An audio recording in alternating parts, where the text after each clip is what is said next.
This is the 30th part in my project to recreate Kings Island in Parkitect. This video is a speed build of my recreation of the Vortex plot of land at Kings Island. While I've been working on this project, this area looked empty and out of place, so I wanted to add some detail to it.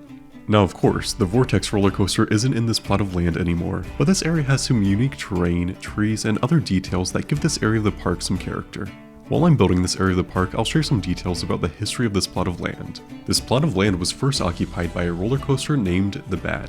It was the world's first suspended roller coaster. The Bat opened with Kings Island for the 1981 season on April 26, 1981.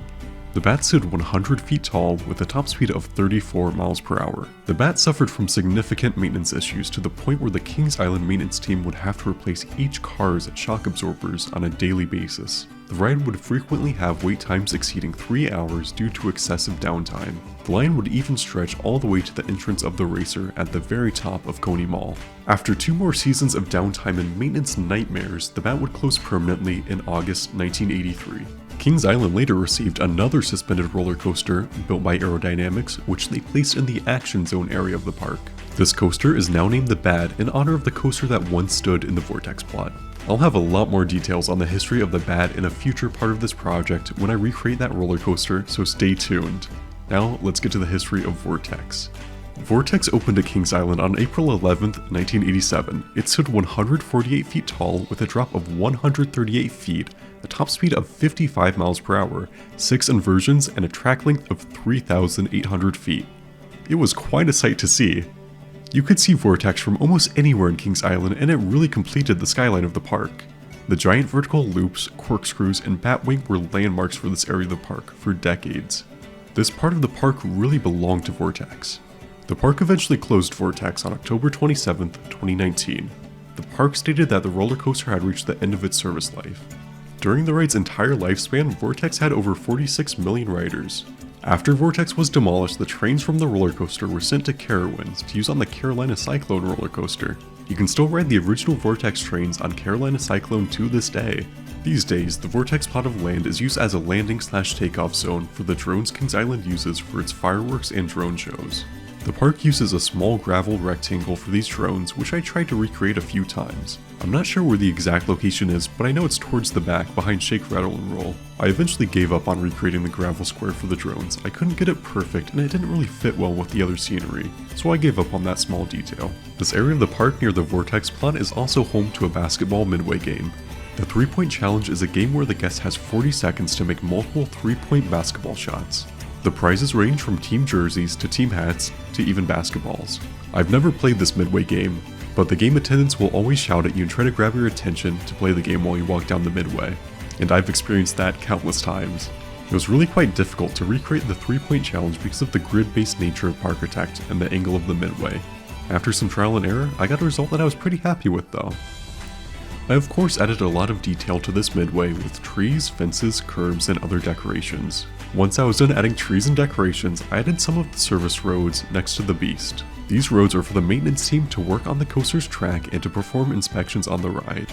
They are very noticeable when looking over the fence to the Vortex plot, and are some of the key details in this area of the park. They also add some detail to the ground texture, so the ground isn't just a single color. And in case you aren't aware, videos of this project release on this channel every Tuesday this summer. So if you're enjoying my videos on this project, be sure to check back every Tuesday for new parts. Now enjoy the rest of the speed build.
If you'd like to see more parts of this project, there's a link to the playlist in the description of this video, and be sure to check back every Tuesday this summer.